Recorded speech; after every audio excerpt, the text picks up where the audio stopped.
अस्सलाम वालेकुम। उम्मीद करता हूँ आप सब ठीक होंगे। अच्छा, आज हम बात करेंगे कि कंपनी का नाम कैसे रखा जाए। जब आप कोई भी बिज़नेस अपने ज़हन में सोचते हैं कि यार मैंने ये वाला बिज़नेस करना है या ये वाला रेस्टोरेंट बनाना है, कोई भी बिज़नेस, तो उसके लिए एक अच्छा सा नाम सोचा जाता है। आप नॉर्मली पाकिस्तानी हैं, मुस्लिम्स हैं, तो हम ये करते हैं कि हम ना नॉर्मली अपने घर वालों के नाम से, वालिद साहब के नाम से या वालिदैन के नाम से मिक्स करके कोई नाम रख लेते हैं, बड़े भाई का नाम रख लेते हैं, बच्चों के नाम रख लेते हैं। तो हम क्योंकि मुस्लिम्स हैं, तो एक जैसे नाम ही हमारे बनते हैं। मसलन अगर आप कॉमन नाम देखे जाए तो हर घर में एक अली भाई निकल आते हैं, एक अहमद भाई निकल आते हैं, ठीक है। तो इस तरह काफ़ी सारे नाम हमारे कॉमन होते हैं, तो जिसकी वजह से पाकिस्तान में ऑलरेडी बहुत सारी कंपनीज़ ऐसी ही हैं जो कि एक कॉमन नाम की निकल आती है। इसकी एग्ज़ाम्पल मैं ऐसे दूँगा कि मैं अभी रिसेंटली एक मीटिंग में गया, तो उन्होंने मीटिंग जब मैंने सेट की थी, मेरे लड़के ने मुझे सेट करके दी थी, उसके ऊपर आ रहा था एमए ट्रेडर्स। तो जब मैं उनसे मिलने गया तो उनकी कंपनी का नाम था बाह डिज़ाइन। तो मैंने उनसे पूछा कि सर ये कंपनी का नाम आपने चेंज कर लिया? तो कहते हैं यार कंपनी का नाम इस वजह से चेंज कर लिया, हर दूसरी कंपनी एमए ट्रेडर निकल रही थी। गूगल पे जाएँ तो हज़ारों कंपनी एमए ट्रेडर निकल आती हैं। फिर उसके बाद जब कोई पार्सल का आना आना होता था तो वो मुसलसल गुम जाते थे, तो हमने इसका नाम ही चेंज कर दिया। अब इसलिए मैं भी यही चाह रहा हूँ कि इस पे एक वीडियो बन जाए, इसलिए मैंने ये वीडियो शुरू की।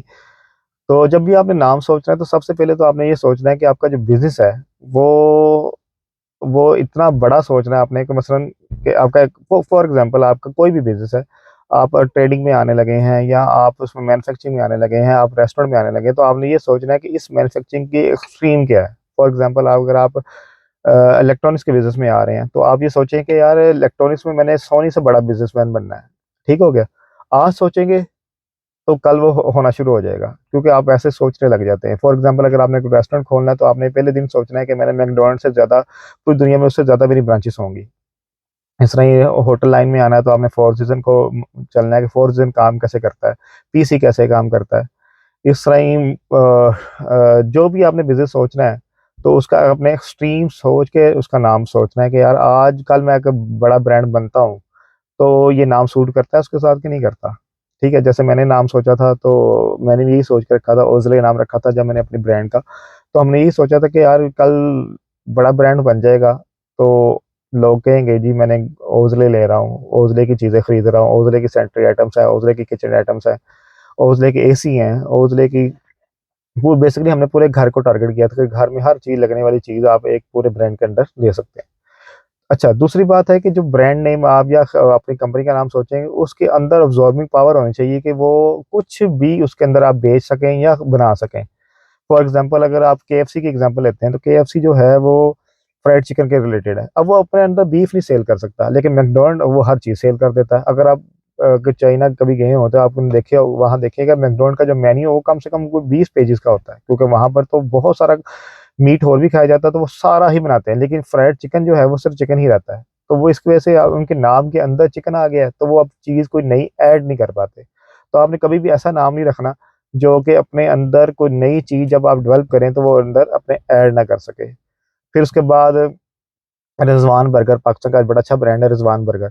अब रिज़वान बर्गर के नाम के अंडर ही आ जाता है कि वो बर्गर बेचने वाले हैं या बर्गर बना के बेचते हैं, ठीक है? लेकिन वो आपको पता है कि जब आप रिज़वान बर्गर पे जाए तो वहाँ पर आपको कढ़ाई भी मिल जाती है, देसी फूड भी मिल जाता है, लेकिन आपके ज़हन में भी नहीं होता कि बर्गर से आपको देसी फूड मिल जाएगा। आप जब भी देसी के लिए जाते हैं तो किसी और जगह चले जाते हैं। रिज़वान बर्गर का है तो आप कभी चूज़ नहीं करते कि मैं रिज़वान बर्गर जाके रिज़वान बर्गर से कढ़ाई खा लूँगा, क्योंकि नाम के अंदर ही उन्होंने बर्गर लिख दिया था। इस वजह से जब आपने सोचना है तो आपने ये सोच के नाम रखना है कि मेरे वो जो है ना ब्रांड उसके अंदर अब्ज़ॉर्बिंग हो, कल वो नया नाम भी नई कोई काम भी शुरू करूँ तो वो उसके अंदर आ जाए। इस तरह ही जब जिस तरह मैंने शुरू में एग्ज़ाम्पल दी एमए ट्रेडर की, अब उन्होंने बाथ डिज़ाइन तो रख लिया था, अगर इंशाअल्लाह अल्लाह करे उनका काम बहुत बढ़ जाए, तो जब वो किसी घर में पूरा डिज़ाइन बाथ को डिज़ाइन करके दे रहे होंगे, तो वहाँ पर ज़ाहिर है अब जब आपकी ओनर से अच्छी बन जाती है, तो आप उसको ये भी कह सकते हैं कि यार मैं आपको किचन भी डिज़ाइन कर देता हूँ। लेकिन अब तो आपके नाम के अंदर ही बाथ डिज़ाइन है, तो वो आपसे कभी भी किचन डिज़ाइन के लिए बात करेगा भी नहीं। उसके ज़हन में यही आएगा कि वो आपसे बाथ डिज़ाइन करने वाले हैं। ठीक हो गया? तो अब इस नाम में भी मसला है कि आपने लिमिटेड नाम बना दिया, आपने सारी ज़िंदगी अब सैनिटरी की आइटम बेचनी है या बाथ की रिलेटेड आइटम बेचनी है, अब किचन रिलेटेड आइटम आप नहीं बेच सकते। जबकि बंदे जब एक्सपैंड करता है तो उसमें किचन सेल भी करना शुरू कर देता है, क्योंकि जब आपको इतना एक्सपैंड हो ही गया तो आप किचन का इक्विपमेंट भी रखना शुरू कर देते हैं, क्योंकि लोग बड़ा खूबसूरत सा किचन लगवाते हैं अपने कमरे में। अब फिर उसके बाद आप उसमें चले जाते हैं, घर की दूसरी चीज़ों में, फर्नीचर वगैरह में चले जाते हैं कि जब आपको एक्सपेंड कर ही गया तो आप फर्नीचर भी बेच सकते हैं, लेकिन आप वो बास डिज़ाइन के अंदर आप फर्नीचर नहीं सेल कर सकते। तो इस वजह से ऐसे नाम से गुरेज करें जो कि अपने अंदर अब्जॉर्बिंग पावर ना रखते हो। ठीक है? तो वीडियो काफ़ी लंबी हो जाएगी क्योंकि लंबा टॉपिक है, तो बाकी जो है मैं दूसरे पार्ट में आपको एक्सप्लेन कर दूँगा जो-जो चीज़ें भी रह गई हों।